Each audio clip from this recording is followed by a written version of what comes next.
खालिद को रया के लोगों से एक फ़ायदा ये भी मिला कि नौ मुस्लिमों ने और एक दोसर करदा अफराद ने भी खालिद को बड़ी कीमती मालूमात दी। रया आपका है? रया के एक सरदार ने खालिद से कहा, लेकिन आप इस शहर पर कब्जा करके अमन से नहीं रह सकेंगे।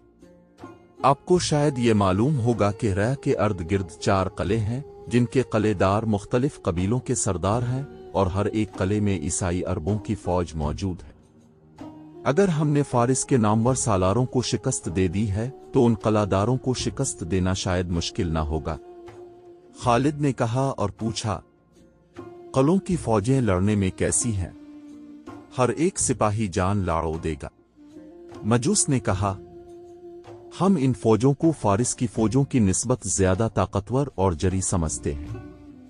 खालिद को उन 4 किलों की जो मालूमात बताई गईं वो यूं थी, हर किले का अपना एक नाम था। एक किले का नाम कसरबियस था, उसका किलादार अयास बिन क़ब्सा था। दूसरे किले का नाम कसर अलदसीन था, अदी बिन अदी उसका किलादार था। तीसरे किले का नाम कसर बिन माजिन और किलादार का नाम इब्न अकाल था। चौथे किले का नाम किलादार के नाम पर था, किले का नाम कसर इब्न बकला था, जबकि इसका किलादार अब्दुल मसीह बिन उमरो बन बकला था। खालिद ने अपने सालारों को बुलाया और उन्हें बताया कि उन किलों को फतह करना लाजमी है, वरना हरा पर हमारा कब्जा नहीं रह सकेगा। इस्लाम की अस्करी रूह यही है कि जहां से खतरे की बो आए वहां हमला कर दो। दुश्मन के चैलेंज को कबूल करना और तैयारी की हालत में इस पर जा पड़ना इस्लामी फन हर्ब व ज़र्ब की बुनियाद है। इसी उसूल के तहत खालिद ने अपने सालारों को बताया कि कौन किस किले पर हमला करेगा। खालिद ने हुक्म दिया कि उन किलों को फौरन मुहासरे में ले लिया जाए। खालिद ने सबसे पहले 4 किलादारों को पैगाम भेजे कि वो इस्लाम कबूल करें या जजा दें। अगर दोनों सूरतें उन्हें मंजूर नहीं तो मुसलमानों की तलवारों से कटने के लिए तैयार हो जाएं।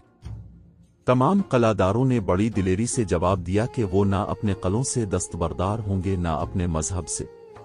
4 किलों पर मुसलमानों ने बैक वक्त हमला किया और किलों को मुहासरे में ले लिया। रन ही मुजाहिदीन ने किलों में दाखिल होने की बड़ी ही दलेराना कोशिशें शुरू कर दीं, लेकिन हर किले की फौज मुजाहिदीन की हर कोशिश को नाकाम कर रही थी। कसरबियस के दिफा ने सालार ज़रार को बहुत परेशान किया। किले की दीवारों से ईसाइयों ने तीरों का मीन बरसा दिया। मुसलमान दीवार के करीब जाने से बेबस हो गए। किले की दीवार पर एक मंजियक थी जिससे मिट्टी के बड़े बड़े गोले मुसलमानों पर फेंके जा रहे थे। सालार ज़रार ने किले के चारों तरफ घोड़ा दौड़ा कर देखा, किसी भी तरफ से किले को सर करने का इम्कान नजर नहीं आता था। मंजियक मिट्टी के खुश्क गोले बड़ी तेजी से फेंक रही थी। सालार ज़रार ने ऐसे तीर अंदाजों को अलग किया जो जिस्मानी लिहाज से तवाना थे। इन सब को ज़रार ने हुक्म दिया कि मंजियक के जिस कदर करीब जा सकते हैं चले जाएं और बैक वक्त मंजियक चलाने वालों पर तीरों की बाड़े मारे।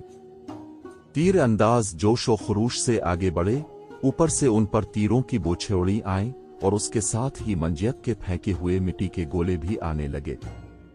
कई मुजाहिदीन तीरों से शदीद जख्मी हो गए, लेकिन इतने ज्यादा तीर भी उनका हौसला ना तोड़ सके। ज़रार के बाज तीर अंदाज इस हालत में आगे बढ़ते गए कि उनके जिस्मों में 2-2, 3-3 तीर उतरे हुए थे। इन सब ने मंजियक चलाने वालों पर तीर चलाए। मंजियक बिल्कुल सामने थी। इससे मिट्टी के गोले फेंकने वाले तकरीबन तमाम के तमाम तीर खाकर गिरे और मंजियक के गोले बंद हो गए। मुसलमान तीर अंदाजों ने इस हुक्म की तामील कर दी थी जो उन्हें मिला था। उन्होंने मंजियक को बेकार कर दिया था, फिर भी वो वापस ना आए। उन्होंने किले के तीर अंदाजों पर तीर बरसाने शुरू कर दिए। फजा में उड़ते तीरों के सवा कुछ और नजर ना आता था। इन मुजाहिदीन की सरफरोशी को देखते हुए कई और तीरंदाज आगे चले गए। ये तीरों की जंग थी जिसमें दोनों तरफ के आदमी तीरों का शिकार हो रहे थे। सालार ज़रार ने जब अपने इन तीर अंदाजों की बेखूफी देखी तो वो किले के अर्द गिर्द घूम गया और उसने तीर अंदाजों से कहा कि वो और करीब से तीर चलाएं। बाकी 3 किलों की कैफियत बिल्कुल इसी जैसी थी। ईसाई बेजिगरी से मुकाबला कर रहे थे। मुसलमान गेवर सवार घोड़े दौड़ाते हुए दीवार के करीब जाते और दौड़ते घोड़ों से तीर चलाकर आगे निकल जाते। इस तरह मुसलमान सवारों को ये फायदा हासिल होता था कि वो तीरों का निशाना बनने से बच जाते थे। इसके बावजूद सवार तीरों से जख्मी हुए। बाज मुजाहिदीन ने यहां तक बेजिगरी का मुजाहिरा किया कि वो दरवाजों तक चले गए और उन्होंने दरवाजे तोड़ने की कोशिश की, लेकिन कलों के दिफा में लड़ने वालों ने इससे ज्यादा बेजिगरी के मुजाहरे किए। दीवारों से तीर बरसाने वाले जितने तीर अंदाज मुसलमानों के तीरों से गिरते थे, इतने ही ताज़ा दम तीर अंदाज उनकी जगह ले लेते थे। खालिद हर कले के अर्द गिर्द घोड़ा दौड़ाते, सूरत हाल का जायजा लेते और मुजाहिदीन को यही एक बात कहते कि चारों कले शाम से पहले पहले सर करने हैं, हम इंतजार नहीं कर सकते। खालिद पीछे रहकर हुक्म नहीं देते बल्कि आगे दीवारों के करीब वहां तक जाते रहे जहां ऊपर से इन तीरों की बौछार आ रही थी। वो 2 कलों के दरवाजों तक भी पहुंचे और तीरान के अर्द गिर्द गिरते रहे। खालिद इसलिए इंतजार नहीं कर सकते थे कि उन्हें खतरा नजर आ रहा था कि अज़दबा अचानक किसी तरफ से फौज के साथ नमूदार होगा और अकब से हमला कर देगा। वो मुल्क आतिश परस्तों का था, जमीन उनकी, फौज उनकी और वहां के बाशिंदे उनके थे। मुसलमानों की तादाद बहुत कम थी और वहां उनके लिए कोई पनाह नहीं थी। ये खालिद की गैर मामूली जंगी फहम वफरास्त और उनके सालारों की बेमिसाल जरत थी कि वो खतरों में करते चले जा रहे थे और पीछे हटने का नाम नहीं लेते थे। फारिस की फौज के लिए वो दहशत बन गए थे। खालिद इस खुश फहमी में मुब्तला होने वाले सालार नहीं थे कि दुश्मन जो शिकस्त खाता और पसपा होता चला जा रहा है वो जवाबी वार नहीं करेगा। वो उन 4 कलों को अफंदा आजाल में दाना समझ रहे थे। उन्होंने देखभाल के लिए दूर दूर आदमी भेज रखे थे जो बुलंद जगहों या दरख्तों पर चढ़कर हर तरफ देख रहे थे। उनके लिए यह हुक्म था कि दौर से इन्हें कोई फौज आती नजर आए तो खालिद को फौरन इत्तला दें। वो आएंगे, वो जरूर आएंगे। खालिद का ये पैगाम हर एक सालार और हर एक सिपाही तक पहुंच गया था। और अल्लाह के शेरू, हिम्मत करो, कले ले लो। दुश्मन आए तो इस पर तुम्हारे तीर कलों की दीवारों से बरसे। मुसलसल लड़ाइयों, कोच और पेश कदमी के थके हुए मुजाहिदीन अपने जिस्मों को जैसे भूल ही गए थे। वो अब रूहानी कुव्वतों से लड़ रहे थे, एक दूसरे को पुकारते, एक दूसरे का हौसला बढ़ाते और दुश्मन को ललकारते थे। उनके तीर नीचे से ऊपर जा रहे थे। कलों के अंदर ये आलम था कि दीवारों से जख्मी तीर अंदाजों को उतार रहे थे। ज्यादातर को तीर चेहरों, आंखों और गर्दनों में लगे थे। उनकी चीखों पुकार से उनके साथियों के हौसले टूटने शुरू हो गए। मुसलमानों की ललकार और उनके नारे कलों के अंदर भी सुनाई दे रहे थे। उनसे कलाबंद लोगों पर खौफ तारी हो रहा था। वो समझ रहे थे कि कलों को बहुत बड़े लश्कर ने मुहासरे में ले रखा। मौरखों के हवालों से मोहम्मद हुसैन हैकल ने लिखा है कि चारों कलों में पादरी और दीगर मजहबी पेशवा थे। उन्होंने देखा कि दीवारों से इतने ज्यादा जख्मी उतारे जा रहे तो वो कलादारों के पास गए। तारीख में सिर्फ एक कले की अंदरूनी कैफियत जरा तफसील से मिलती है। यह कला कसर बन बकिया था जिसका कलादार अब्दुल मसीह था। अब्दुल मसीह के मुतालिक यह बताना जरूरी है कि वो कोई मामूली सा कलादार न था। इसे इराक का शहजादा भी कहा गया है। इराक पर आतिश परस्त काबिज हो गए मगर अब्दुल मसीह के बाप दादा ने यह कला अपने पास रखा था। शहंशाह फारिस की तरफ से इसे कोई इख्तियार हासिल न था, लेकिन वो खुद मुख्तार बना हुआ था। इसने बाकी कलादारों को भी अपने मातहत रखा हुआ था। वो गैर मामूली तौर पर दानिशमंद था। वो जरत में भी बेमिसाल था। इसकी सबसे बड़ी खूबी हाजिर दिमागी और हाजिर जवाबी थी। वो ज़ईफ और उमर हो चुका था, लेकिन जज्बे और हौसले के लिहाज से वो जवान था।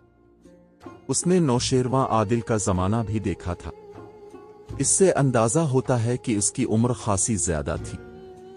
खुश गुफ्तारी और जराफत की वजह से नौशेरवां कसरा अर्दशेर का दादा अब्दुल मसीह को बहुत पसंद करता था। नौशेरवां, उसने नौशेरवां आदिल से कहा, मैं और मेरे कुछ सरदार तुम्हारी इताअत कबूल नहीं करेंगे। हम अपने कलों में रहेंगे। इससे शायद तुम्हें भी कुछ फायदा हो। मैं तुम्हें और तुम्हारी पसंद के सरदारों को 4 कले दे देता हूं। नौशेरवां आदिल ने कहा था, लेकिन मेरे मरने के बाद फारिस में तुम्हारे साथ क्या सलूक होगा मैं बता नहीं सकता।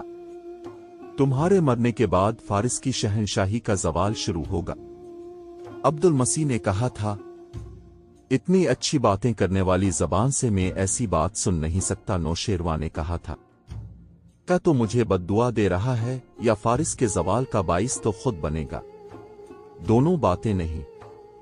अब्दुल मसीह ने कहा था, तो आदिल है, तेरे बाद अदल भी मर जाएगा और पीछे शहंशाही रह जाएगी। तीसरी या चौथी नस्ल तेरा नाम डुबो देगी। फिर फारिस की सरहदें सुकड़ने लगेंगी और यहां कोई और कौम आकर हुक्मरान बनेगी। मानने को जी नहीं चाहता। नौशेरवा आदिल ने कहा था, फारिस एक ताकत का नाम है। गौर से सुन आदिल बादशाह, अब्दुल मसीह ने कहा था, जिस दिमाग में शहंशाही घर कर लेती है, इस दिमाग से अदलो इंसाफ निकल जाता है। तख्त पर बैठकर रियाया की मोहब्बत दिल से निकल जाती है। तेरे बाद आने वाले अगर फौज पर भरोसा करके रियाया का ख्याल नहीं करेंगे तो वो अपने ज़वाल को तेज करेंगे। उनसे तंग आई हुई रियाया उनका साथ देगी जो बाहर के हमला आवर होंगे। मेरी अमरा भी इतनी ज्यादा नहीं कि तजुर्बे की बिना पर बात करूं, लेकिन मैं महसूस कर रहा हूं कि आने वाला वक्त फारिस के लिए अपने साथ किया ला रहा है। अब अब्दुल मसीह की उम्र इतनी ज्यादा हो गई थी कि कमर झक गई थी, कंधे सुकड़ गए थे। नौशेरवा आदिल की दूसरी नस्ल का शहंशाह शिकस्त के सदमे से मर चुका था और फारिस का ज़वाल शुरू हो चुका था। खालिद के लश्कर ने आज अब्दुल मसीह और उसके सरदारों के कलों को मुहासरे में ले रखा था और उसकी कलाबंद फौज का हौसला कमजोर होता जा रहा था। इसमें इतनी ताकत नहीं रही थी कि दीवार पर जाकर देखता कि मुहासरे की और मुसलमानों की कैफियत क्या है और मुसलमानों की नफरी कितनी है। इसे शायद मुसलमानों की नफरी का अंदाजा नहीं था। मुसलमान सिर्फ 18,000 थे और उन्होंने 4 कलों को मुहासरे में लिया हुआ था, बल्कि बढ़ बढ़कर हमले कर रहे थे। अब्दुल मसीह अपने महल में गया तो 2 पादरी उसके इंतजार में खड़े थे। क्या गिरजे में अपनी फतह और दुश्मन की तबाही की दुआएं हो रही हैं? अब्दुल मसीह ने पादरियों से पूछा। हो रही हैं, पादरी ने जवाब दिया। और तुम यहां क्यों आ गए हो? अब्दुल मसीह ने कहा, जाओ और गिरजे के घंटों को खामोश न होने दो। हम अपनी फौज और लोगों को कत्ल आम से और उन के घरों को लट जाने से बचाने आए हैं। बड़े पादरी ने कहा, क्या आप नहीं देख रहे कि हमारे कितने सिपाही जख्मी और हलाक हो चुके हैं? क्या अब दुश्मन की ललकार और उसके नारे नहीं सुन रहे? क्या तुम मुझे ये कहने आए हो कि मैं हथियार डाल दूं?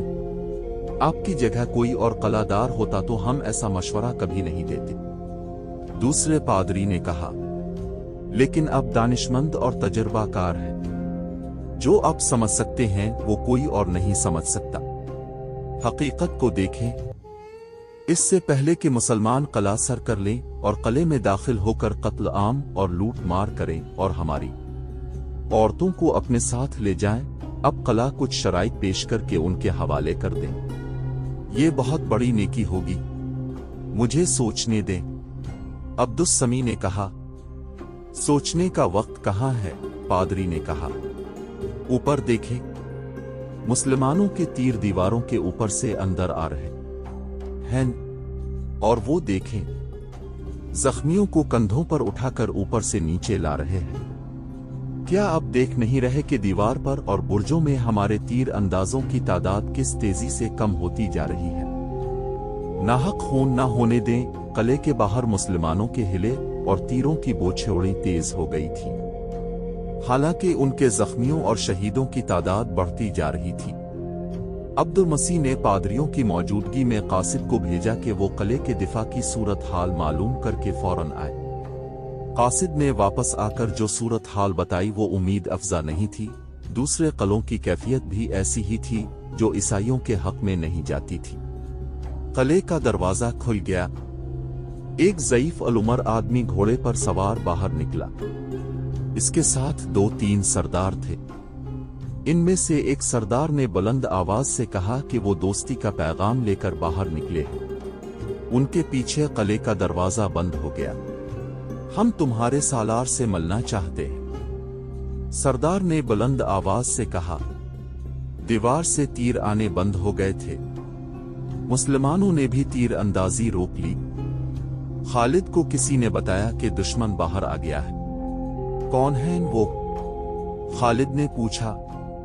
कलादार अब्दुल मसीह खुद आया है। खालिद को जवाब मिला। इसे कहो मुझे इससे मिलने की कोई ख्वाहिश नहीं। खालिद ने कहा, मैं जानता हूं वो उन सब का सरदार है। इसे कहो कि शाम तक बाकी तीनों कलादारों ने भी हथियार न डाले तो हम उन्हें इस हाल तक पहुंचा देंगे जिसमें वो हमारी हर शर्त कबूल करने पर मजबूर हो जाएंगे।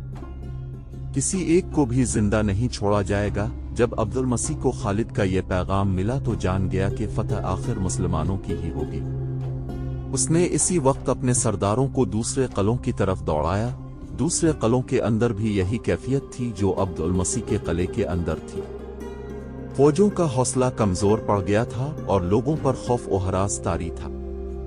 इन कलों के सरदार हथियार डालने के लिए तैयार थे, लेकिन कोई कलादार ये नहीं चाहता था कि हथियार डालने में वो पहल करे और ये तोहमत इस पर लगे कि हथियार सबसे पहले इसने डाले थे, वरना कोई भी हथियार ना डालता।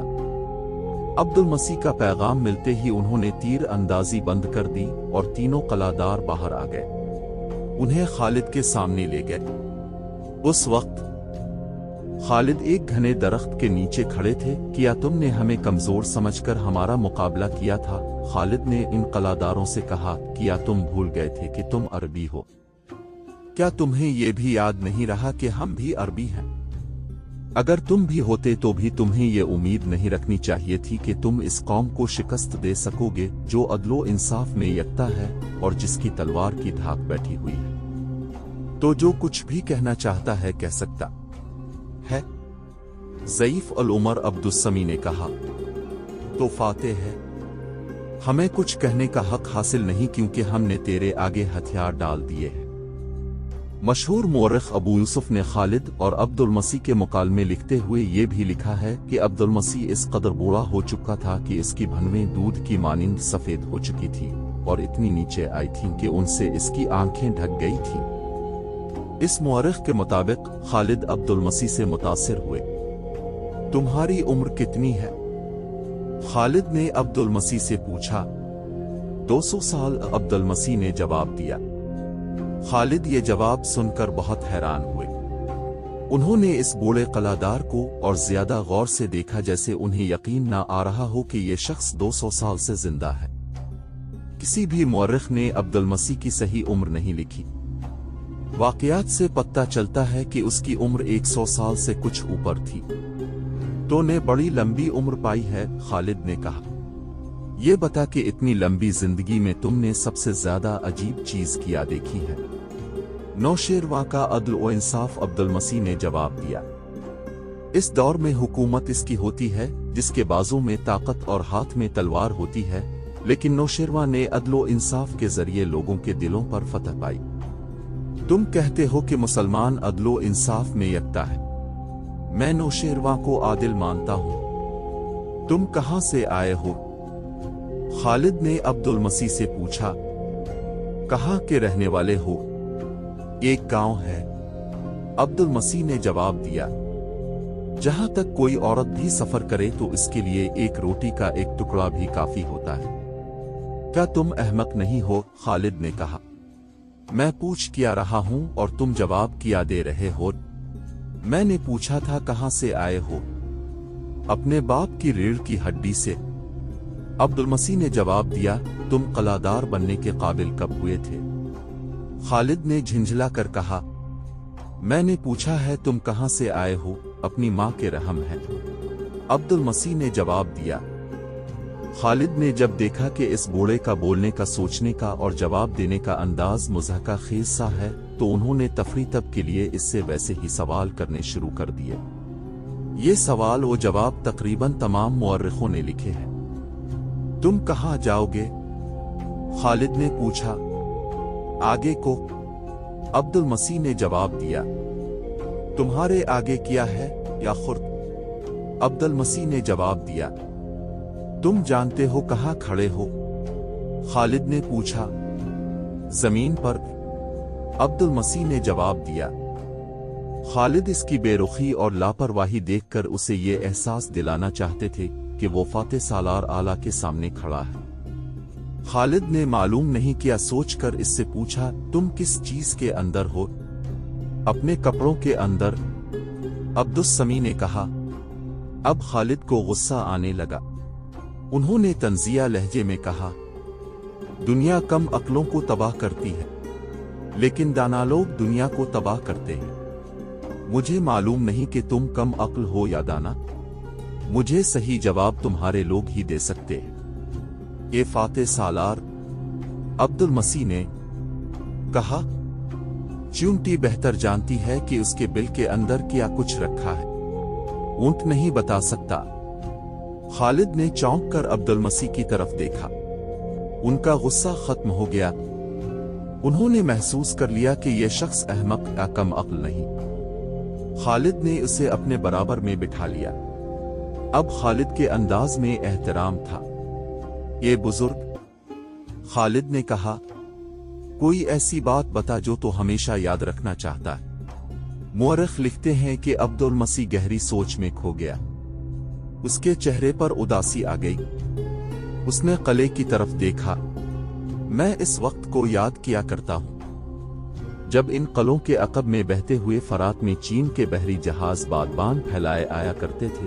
फिर मुझे जो वक्त याद है वो नौशेरवां का अहद हुकूमत है। रियाया खुशहाल और मुतमईन थी। कोई झोंपड़ी में रहता था या महल में, नौशेरवां का इंसाफ सब के लिए एक था। मोहतरम बुजुर्ग, खालिद ने कहा, खुदा की कसम, तो मुसलमानों के अदलो इंसाफ को भी याद रखेगा।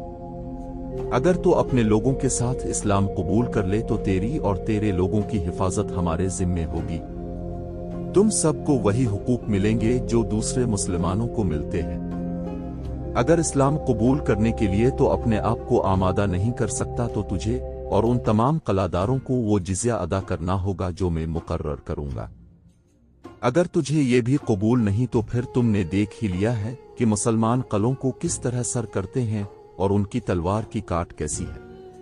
हमसे कुछ और मांग, हम देंगे। अब्दुल मसीह ने कहा, अपन मजहब नहीं छोड़ेंगे। जिज़्या कितना होगा? तुझ जैसे दाना से मुझे इस जवाब की तवक्को नहीं थी। खालिद ने कहा, कुफ्र ने तुझे शिकस्त तक पहुंचाया है। इस अरबी को मैं कम अक्ल समझता हूं जो अरबी रास्ते से हटकर अजमी रास्ता इख्तियार कर ले। खालिद के इन अल्फाज ने ना अब्दुल मसीह को मुतासिर किया ना दूसरे किसी कलादार या सरदार को। वो अपने इनकार पर कायम रहे। जब खालिद ने उन्हें जिज़्या की रकम बताई तो उन्होंने इसे फौरन कबूल कर लिया। ये रकम 1,90,000 दिरहम थी। जो अहदनामा तहरीर किया गया इसके अल्फाज ये थे, बिस्म अलिले अर्रहमान अर्रहीम। ये अहदनामा खालिद बिन वलीद ने रह के सरदारों अदी बिन अदी, उमरो बिन अदी, उमरो बिन अब्दुल मसीह, अयास बिन क़ुसा और हैरी बिन अकाल से किया है। इस अहदनामे को हरया के लोगों ने कबूल कर लिया है और अपने सरदारों को उसकी तकमील का जिम्मेदार ठहराया है। इस अहदनामे के मुताबिक अहल हरया खिलाफत मदीना को 1,90,000 दिरहम सालाना अदा किया करेंगे। ये जिज़्या हरया के पादरियों और राहियों से भी वसूल किया जाएगा। सिर्फ अपाहजों, नादार अफराद और तारिक अल दुनिया राहिबों को ये जिज़्या मुआफ होगा। अगर ये जिज़्या बाकायदगी से अदा किया जाता रहा तो अहल हरया के तहफ़्फ़ुज़ के जिम्मेदार मुसलमान होंगे। अगर मुसलमानों ने इस जिम्मेदारी में कोताही की तो जिज़्या नहीं लिया जाएगा, और अगर अहल हरया ने इस अहदनामे की खिलाफ वर्जी की तो मुसलमान अपनी जिम्मेदारी से बरी समझे जाएंगे। ये मुआहिद रबीउल अव्वल 12 हिजरी में तहरीर हुआ।